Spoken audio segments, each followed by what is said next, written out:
Hello, my name is Omar Abasad. It's 4:52 p.m. September 22nd, 2023.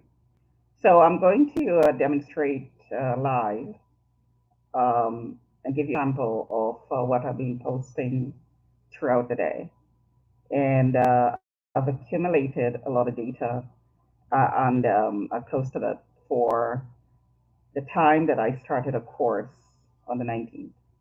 So I've posted the data taken. Um, I was wearing the oximeter, nothing intrusive, and the ECG was taken on breaks and so on.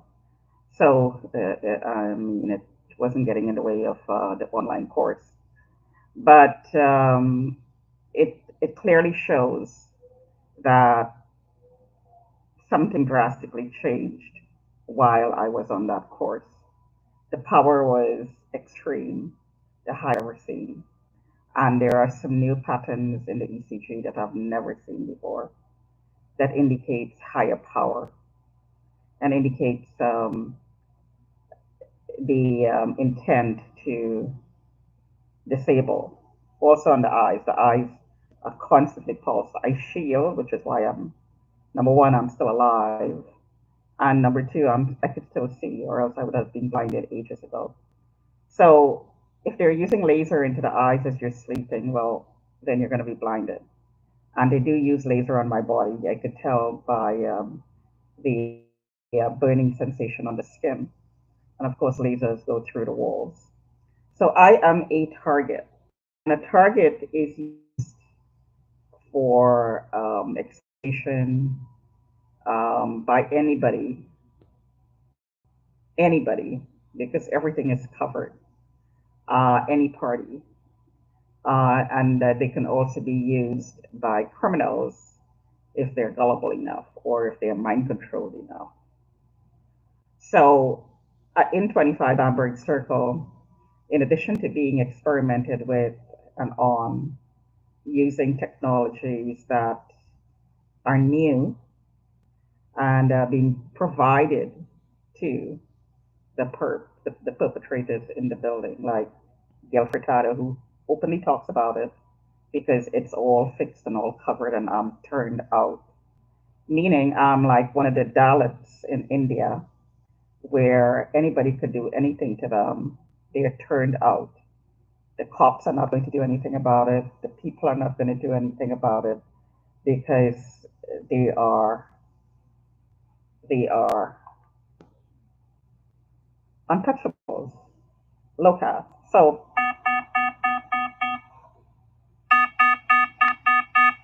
oxygen is dropping. So if I were to take the ECG, which I'm not going to do right now, you would see that the heart is being affected by the electricity and it's skipping beats. It's being electrocuted basically. Okay, so yeah, let's talk about class system as in India, which India is trying to change. And I'm thinking that when everybody's chipped, and India, of course, is one of the first nations that is dumping the dollar currency and is headed towards being purely digital. Um, that in very near future, I would think that people who are in that transitional stage is going to be chipped. And instead of having a card, a credit card, a debit card, you're going to scan your chip, and it's going to be normal as breathing. It's going to come very soon. So that fact might change the caste system, maybe the existing one. However, it might create another caste system in which the people who have access to the technology and he uses the technology to make lots of money, and I'm being hit on the side right now, and it's not showing up in the detector because, as I said, lasers are used sometimes. A laser, which is light based, is not going to be showing up in a microwave detector. And that's exactly what just happened. So it feels like a bee sting, a very big bee sting, and it leaves a mark, a red mark on the skin, and sometimes burn marks that goes through the flesh, through the top layer of the skin. Um, right. So talking about the caste system, and that sting was about distraction, and it did distract. Yeah, caste system, and this has been um, installed via the technology, the digital technology, and the digital world that we're living in right now, and it's going to become more and more digitized. It's going to create that system, that caste system. So there's going to be a layer of people who are able to adapt, who have access to the technology because they already have the money, educated, and so they can access this technology and transition into this world, this digital world. And then there are people who are not going to be able to do that. So I was taking an online course and I looked at the roster of and the names of the people and the faces of the people who were in that class in Canada. It's not an international based class, it's the local class. And well, at least 99% of them were.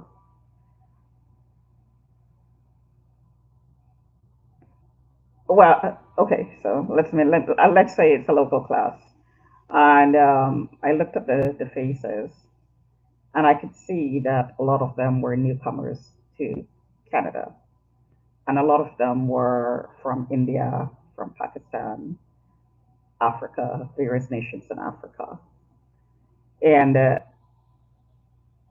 the reason why they'd be in the course is they're trying to transition from the old world into the new world.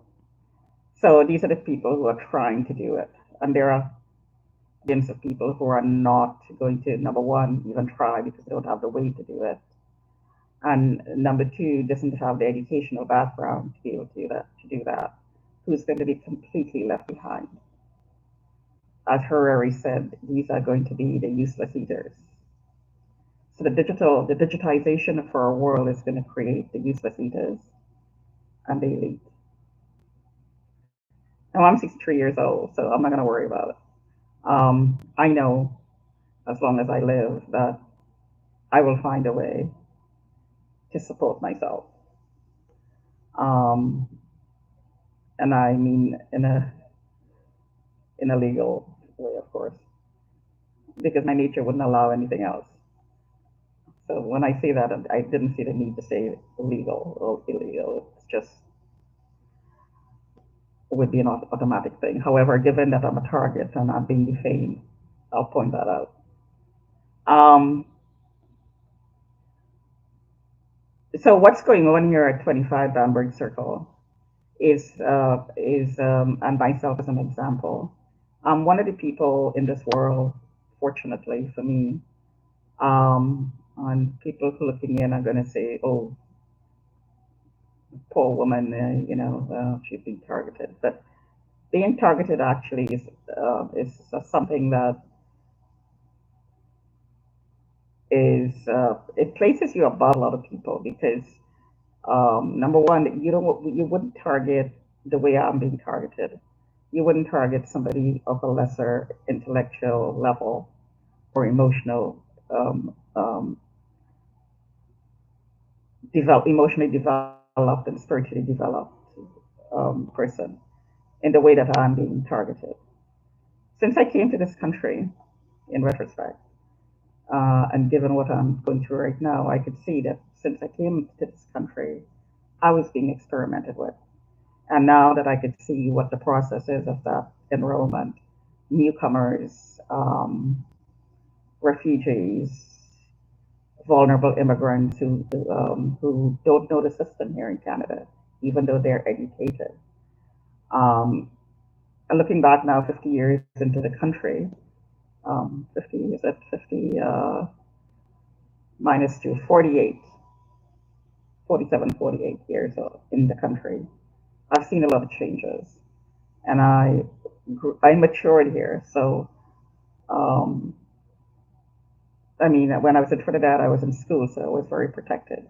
It was home. I actually went to school with a teacher who would pick me up from home. So it was home and school. So I had 8 different topics, and one of the teachers was one of the person who transported me to school because it was on his way to driving to school in the morning. So my dad arranged that and paid him, of course, that he would pick me up and bring me back home. So very protected. The primary school was walking distance, so it was close to home, protected. Um, so that's pretty much all I knew. All I knew was basically home and school and trips to the towns around the area. I mean, not completely hilly dilly, but compared to a big city like Toronto, um, completely naive. I mean, what it takes to live in a city like Toronto,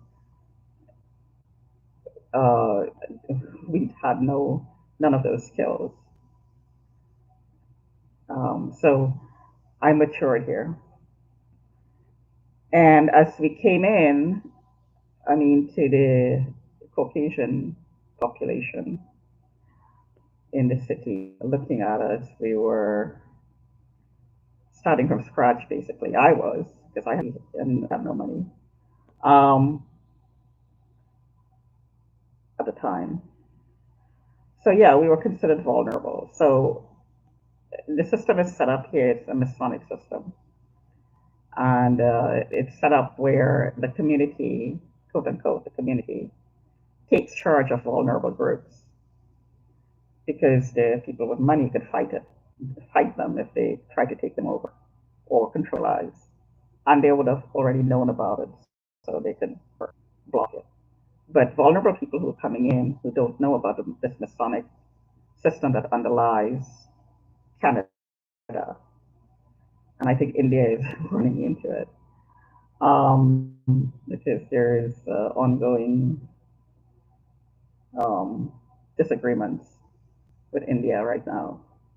It's a different culture and a different way of life, a different perspective and a different um, approach to living here in Canada when you compare it to India. And while India is developing, it will never become like Canada ever. The depth of knowledge and the depth of spirit, the spiritual side of India will not allow that to happen.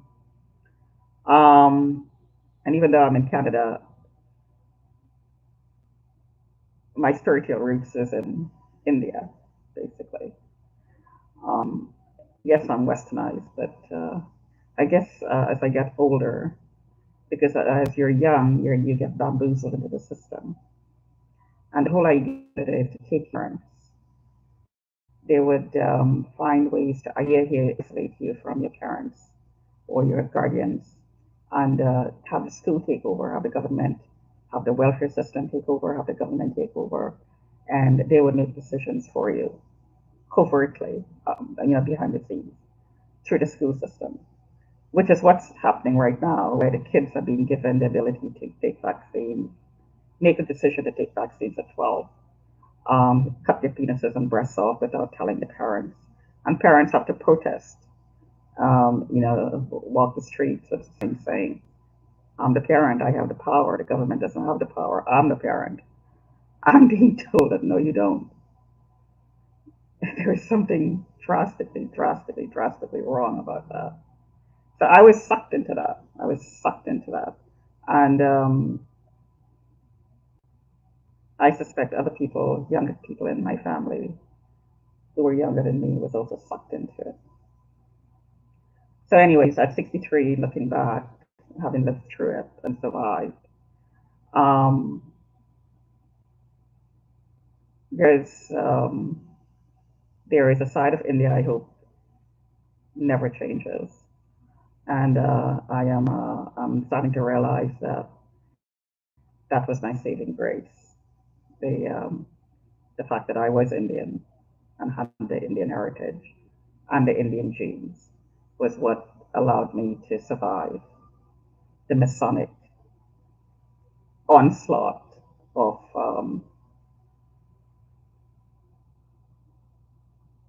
constant attempts to take over your life and cannibalize you in every single possible way to just take you over completely. Of course, it's going on in India as well. But as I said, hopefully the spiritual side would not allow um, what's going on in Canada to happen in India, hopefully. Definitely in this building, there are people of all walks of life and countries who are taking part in trying to cannibalize and enslave another human being under the new world order, the new system that's being brought in. Somebody has to do what everybody else is doing. You have to do what the majority says, which is communism. That's a takeover. If you're trying to force somebody to your will, to the majority's will, that's communism. In a democracy, even though you disagree with the majority that puts the prime minister in place, you're allowed to exist and carry on your life normally. Nobody's trying to take you over because that's what democracy is. But in a new world order, everybody is supposed to be part of the swarm, the beehive, one leader, one way for control. Anyway, my throat is being hit. See the red light, the face.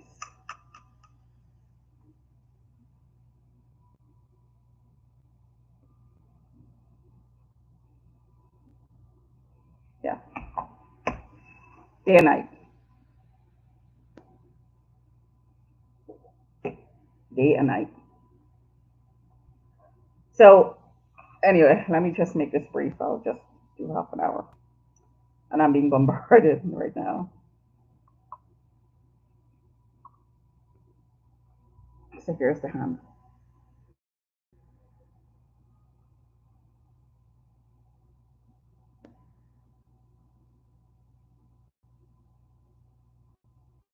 Motion activated. No motion. Motion. Right hand.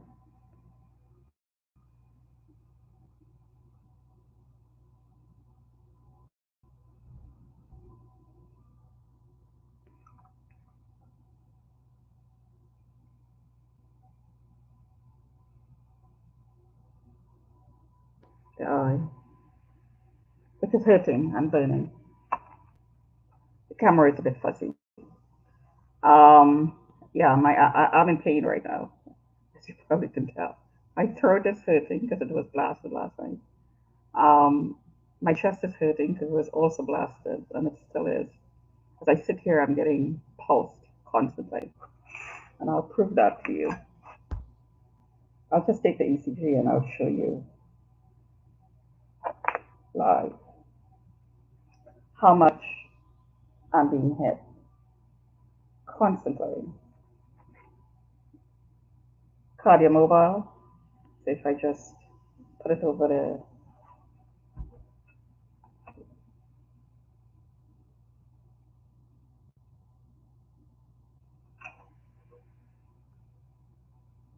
heart.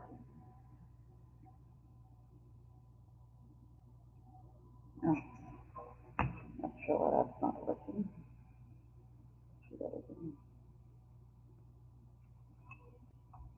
Frozen. It's frozen.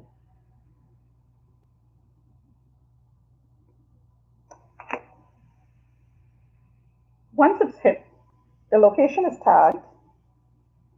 The location is tagged. And you see the side here? See the swelling? See the burn marks? It makes me look really ugly from the side. It's intentional, of course. My face looks different every single day.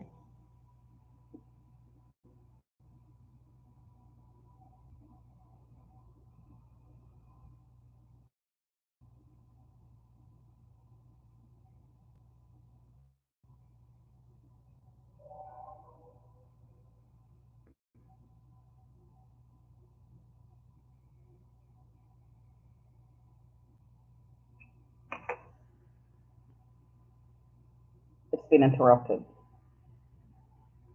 So it has to go for 30 seconds.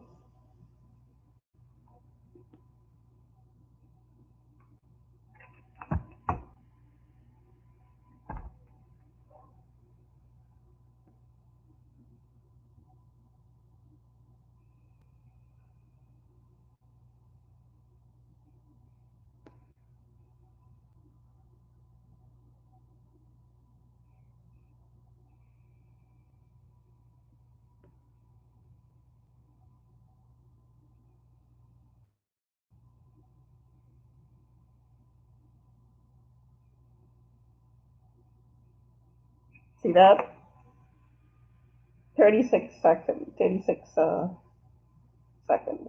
And it keeps getting interrupted. Okay. That's because my hand is getting hit. So let me just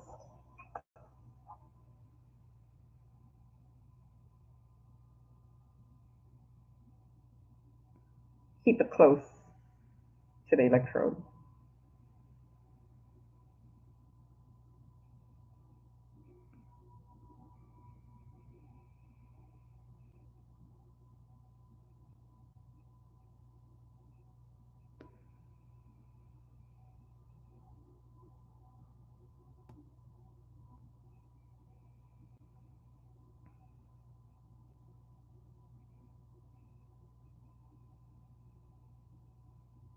So it's the 30 seconds. So let's see what the PDF says.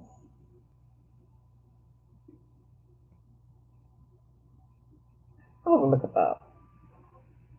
No spikes. If you could see, if I expand it a bit, and of course the screen is frozen, you'll see there's a waviness to it.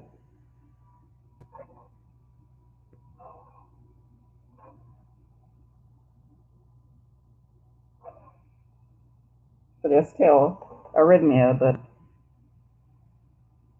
the power is decreased. But that changes second by second, as the other ECG shows. And I'll show you.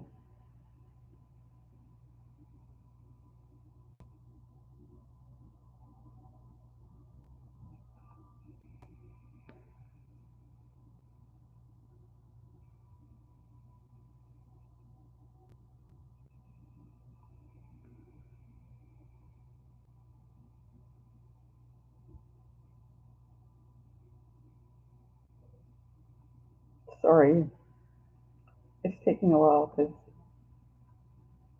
the screen freezes because it's constantly being hit there.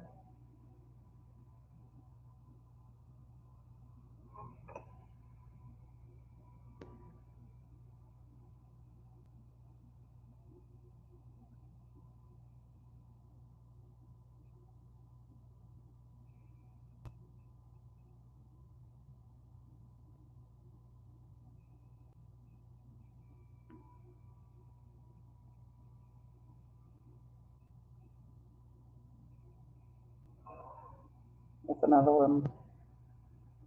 All morning, just all morning, I was hit like this.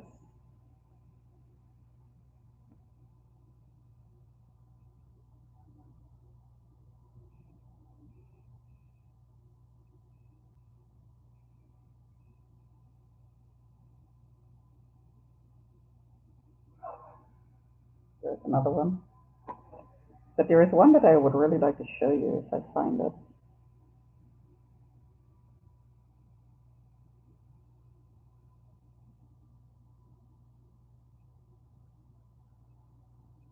Here.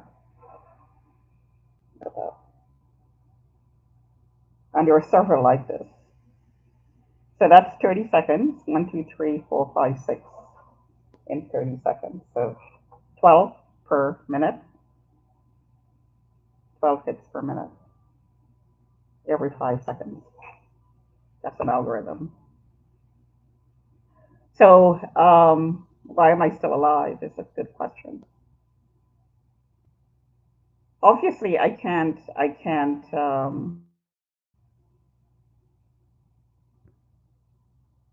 take this to a court without a lawyer because the judge is going to take a look at it and say, well, something else is going on here. This is impossible. I took it to a doctor, and the doctor said it was impossible. So I'll have to find a way to get the court to take it seriously because the court is fixed. The court is fixed. Anyway, I just basically wanted to put my face on here to show people that I'm not dead. uh, Between you and I have no idea how I could go through all of this and still be alive. And I'm sure a lot of doctors have the same question. My answer to that would be a spiritual answer. I have a spiritual answer to it. I don't have a physical answer. Talk to you another time.